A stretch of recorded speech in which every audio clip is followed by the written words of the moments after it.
అఖండ Bharat celebrate చేసుకుంటున్న అఖండకి lyrics అందించడం జరిగింది. ఫస్ట్ నమసభాయై సప్తచక్ర సంచార చిదంబర ధగద్ధగిత యోగ దిగంబర శుద్ధ సిద్ధ శతఖండ అఖండ. ఇంటర్వెల్ సీన్లో వచ్చే సాహిత్యం ఇది.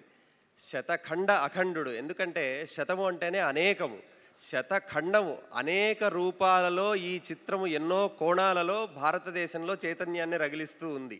అట్లా ఈ చిత్రం విజయవంతమైనందుకు చాలా చాలా గర్విస్తున్నాం.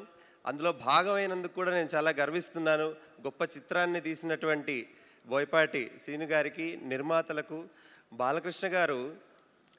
ఆ బాలకృష్ణుడు ఆనాటి యుగంలో వందల మంది రాక్షస సంహారం, అంతమందిని రాక్షసులను సంహరించి ధర్మ సంస్థాపన చేసినటువంటి బాలకృష్ణుడు మళ్ళీ ఈ యుగంలో బాలకృష్ణుడిగా మళ్ళీ ఈ రూపంలో అఖండ రూపంలో మళ్ళీ భారతదేశంలో ధర్మము గురించి, దేశము గురించి చెప్పేటువంటి ఒక అపురూపమైనటువంటి ఘట్టాన్ని మనం అందరం చూస్తూ ఉన్నాం. రెండు కళ్ళతో చూసేది సినిమా అంటే. దేశము ధర్మము రెండు కళ్ళుగా కలిగినటువంటి భారతీయులందరూ ఈ చిత్రానికి బ్రహ్మరథం పడుతూ ఉన్నారు. ఇవాళ కుటుంబాలు ఇంతింతై వటుడింతయ్యై మరియు తానింతై అన్నట్లు మొదటి రోజుకు, రెండవ రోజుకు, మూడవ రోజుకు పెరిగి మళ్ళీ మూడవసారి, నాలుగవసారి కుటుంబాలతో కలిసి వెళుతున్న దృశ్యాన్ని మనమంతా చూస్తూ ఉన్నాం.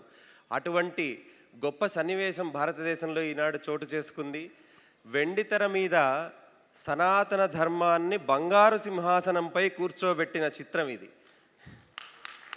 అట్లా ఈ చిత్రాన్ని చూడాలి. ఇది సినిమా అనడం లేదు, ఎందుకంటే ఇది సినిమా పరిధిని దాటిపోయింది.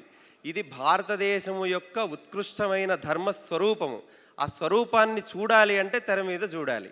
అట్లా ఈ చిత్రం విజయవంతం అవుతున్నందుకు ఇంకా ఎన్నో రోజులు ఈ చిత్రం నడుస్తుంది. ఎన్నో యుగాల పాటు మళ్ళీ ప్రజలకు ధర్మము, దేశము గురించి ఒక ఉద్దీపనము, ఒక చైతన్యము కలిగించేటట్లుగా ఈ సినిమా వెళుతూ ఉన్నది జనాల్లోకి.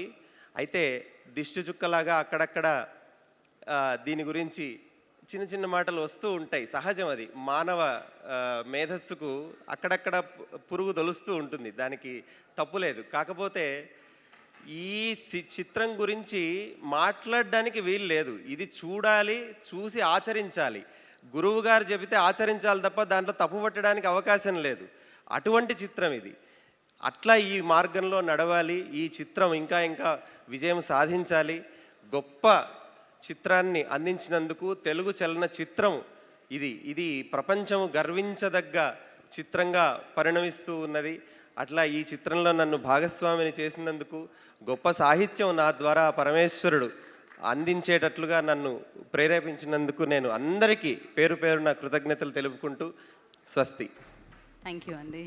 సో ఇప్పుడు కళ్యాణ్ చక్రవర్తి గారిని మాట్లాడాల్సిందిగా కోరుకుంటున్నాను.